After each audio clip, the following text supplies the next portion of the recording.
So, how's it going, man? I'm good, man. How you doing? Doing good. Awesome. How's the tour been so far? Yeah, it's been good. Yeah, we've been out here for a week and started in New Orleans and just made our way over to California through Texas and Albuquerque and what's that other place? Arizona. Right on. Yeah, it was awesome. We've done a lot of driving so far, but yeah, it's good. We've having a ball. That's good. Do you have any major influences of the bands that you like to mention? Oh, well, I guess it's probably a pretty broad question. Okay. Yeah, I guess. I don't know. Yeah, everything, man. From I like lots of stuff. Lots of extreme stuff. Lots of not so extreme stuff. Lots of like, I don't know. I like all the classics. I like Sabbath and AC/DC, and I really love bands like the Kinks and the Beatles and the Who.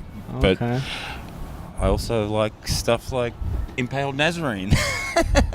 Is there any good Australian metal bands that you can recommend for the fans out there? Yeah, man, heaps. Lots. There's a really good scene in Australia at the moment, and I think and some of the major influences on King Parrot anyway are like Damaged and Bloodduster and Bremelin and Bean Flipper. They were sort of all bands that were kind of peaking around in the 90s and early 2000s, and yeah, that's a sort of, I guess King Parrot's a bit of like a continuation of that sound, while putting our own kind of unique sort of twist on it. But yeah, we sort of try not to pigeonhole ourselves too much. So we like to draw influence from lots of different places, even though we're fundamentally a grindcore band, probably. There's lots of thrash and punk and rock and roll influences and sludgy kind of influences in there as well. So nice. Yeah, we're influenced by all sorts of different stuff, man. Okay. One last question for you. Mm-hmm. Your videos, I know they're funny, and what is the inspiration to make those? Some of your videos on YouTube? Yeah, we just like to do something a little bit different, We like to make things interesting. We like to be sort of creative in our own kind of way. Like, I just find that music videos, they can be pretty boring if you're just standing there playing, And I think they're actually pretty funny. The one I saw, Piss Wreck. Oh, yeah. I mean, that's what I'm saying. If you're just standing there playing your instruments or whatever, then it can be pretty fucking boring, really. And we just want to we just use that as an opportunity for us to be creative in a completely different way as opposed to like just writing songs, And we're all like fans of film and acting and stuff. It's fun. That's good. Why not do it? It's funny. I enjoy it. Yeah, man, we enjoy it too, and we just want to be able to sort of bring something a little bit different to the table as opposed to being a super serious metal band. I mean, we take elements of it seriously, but we also really sort of keep in mind that the whole experience has to be fun, and that's what it's about. There's lots of like angst and aggression and stuff. Probably it's a real outlet as well, King Parrot, for lots of things. And that angst and aggression is one thing, but we also like to be creative and have some fun with it, be humorous, and just enjoy ourselves. Like it's not that difficult really. Like it's just we just having fun. That's awesome. Yeah, that's good. Okay, well. I guess David's going to ask a couple questions too. Okay, that's fine. Right. Thank you, Dan. You're welcome. Nice to see you. Yeah, good to see you, brother. Hey, what's going on? I'm sorry I got a little rock star status late here a minute. That's all right, man. I got nothing better to do. Hey, what's your name again, brother? My name's Matt. Matt, I'm David Dye with Rock Hard Dave. Live. Awesome. And so today, I know Dan touched up on a couple of questions he had for you. Yep. And I know you guys are out here at the Ace of Spades tonight. Is this your first time playing at the Ace of Spades? No, we played here once. We played here with Down a couple of years ago, Down in Orange Goblin and Blast. That was good, man. That was really good, yeah. And you're back out again with Super Joint Ritual coming down to Sacramento and absolutely feeling that West Coast breeze, huh? That's good. Well, it's not much of a breeze going on, man. I'm getting cooked by this sun. Yeah, we just come from winter in Australia, and where I live down in Melbourne, it's been pretty cold. And but I'm embracing it. I love it. It's great. Yeah. I mean, like, man, just like a month ago, if you'd came here, man, it'd been like a Turkish bathhouse in here, brother. You know. Awesome, yeah. No, it's good, man. I'm enjoying it. And then I think by the time we get home after we've done this tour, we've got some stuff in the UK, and then going to Japan, and then by the time I get home, it's going to be summer in Australia. So I'm happy with that. Oh yeah, and so basically, my question for you was, you guys just came out with a new album, Ugly. Yep. Ugly Produce, yep. Produce, and then I wanted to ask you, one question is what record label was that one out on? That's out on Housecore Records. Housecore with the okay, so it's Phil's thing. Yeah. That's cool, man. Yeah.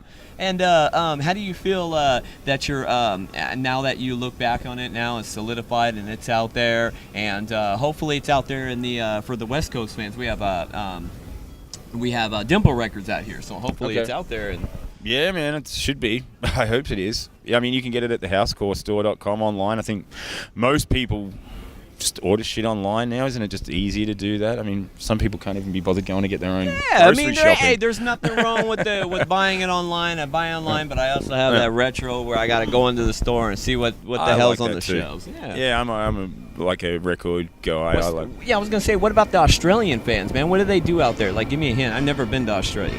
Australia's hey, it's just sort of like a smaller version of America, basically. Yeah. It's all right.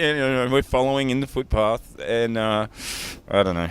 It's all right. It's cool. I mean, just a lot less people, but I mean, in terms of the music and stuff, there's a really good scene out there. There's lots of great bands and tremendous bands. I have to agree. I've seen so many here coming here. It's a really solid scene at the moment. I think one of the great things about social. Well, if there's any positives to come out of the whole social media thing, is that people can access the music and all that sort of stuff a little bit easier. And I guess it's made it easier for Australian bands to actually get out of Australia and go on tour and come to America and come to. And they're a hit here too, man. Yeah. I mean, people love the Australian bands. There's so many that are doing good in the hard rock. You got your pop ones too, but we won't talk about them. No, right? no. We don't. I mean, we can if you want. Yeah. But I mean, if you want to talk about Kylie Minogue, I'm happy to talk about Kylie Minogue. No. Okay, look. No. Well, I want to talk about you now. You guys were up for the ARIA. Yeah. You guys were the awards there. I mean, I'm not too familiar with that. I was kind of interested because I had a fan question to ask you about that. Is that like the equivalency of our Grammys? Yeah. Okay. Yeah, it's like the Australian equivalent of the Grammy Awards. So. And that's good. And you guys were up for that award. Yeah, we were for our previous album. Okay. Yeah. So that was in 2015. So yeah, it was it was quite a surprise for us, really. I mean, yeah, we certainly weren't setting out to do anything like that, but.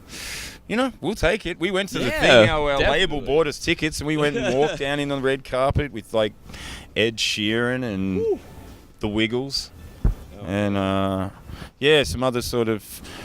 That's fun, man. Especially, you guys are playing out here. You guys are having fun. You've talked with Dan about the music videos. He's touched on that. You guys are having fun. You guys, and then all of a sudden, someone goes, "Hey, man, you're up. You're nominated for an award, man." Did that blow you back a little bit? Like, holy shit. We were surprised, man. But it was cool. We had fun. Yeah, we just went along, and we sort of didn't kind of fit in with the rest of the pop music world, but we just went and had some fun. It was cool. Like you said, you got to walk the car, you got to experience it, you got to walk the, go down there for the awards thing, and that's got to be good. And you guys are still humble. You guys are having fun on your music video. One of the fans had told me your equivalency of your new music video was like a great episode of Eastbound and Down. They loved it. Yeah. Okay. Cool. Oh, that's good, man. That's cool. Yeah. I mean, we just try and be creative, like I was saying before. Like we just try and be creative in a totally different way, and just have a lot of fun with it. And it's another outlet for creativity, and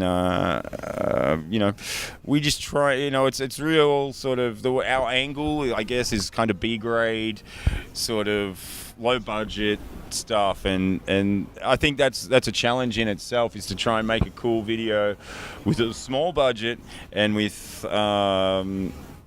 just using your ideas and the thought process a little bit more as opposed to going, oh, hey, we've just got shitloads of money. Let's just make this amazing video. And you can do that, but I think it's more of a challenge to make a cool video with no money. And I think so too. I happen to agree. I mean, you go look at some of these great bands that are out there. Like Soulfly's done videos on the cheap before, as I like to say. You got bands that are doing it, and that's good. That's where your creativity comes to play. I think so. Because you don't have the money. You're showing off your fans. Hey, we can make a good video on low budget, right? Yeah, and I guess, even if we did have heaps of money, like, we probably wouldn't spend it on a video because we know how to make a good one without the spending shitloads of money, Obviously nominated for that award. Hey, if it were up to me, you guys would have won it, man. Who did win that? Christ, anyway. Who won it? A band called North Lane, I think, the year when we were nominated. So yeah, they they're a little bit more accessible than King Parrot. Yeah, that's good though. You guys are up there. You guys are having fun. You're doing it.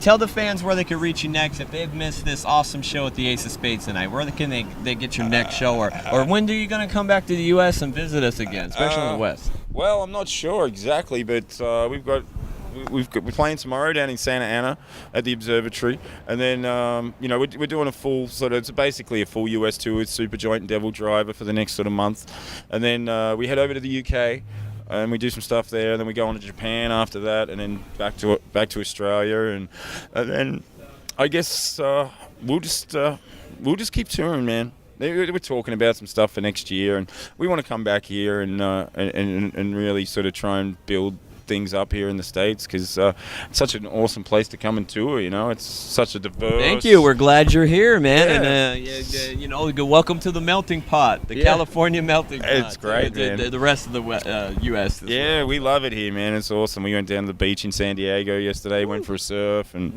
that was awesome, man. We had a blast. So we want to come back here as much as we possibly can, and we know it's important to be able to sort of establish yourself in the States, and man, we'll just keep fucking plowing away. That's what we do. There you go, and keep on playing it, keep on doing it. More people are going to hear about you. Thank you, and that's all I have for you today. Man. And thank you for doing the interview with us, man. And appreciate your support.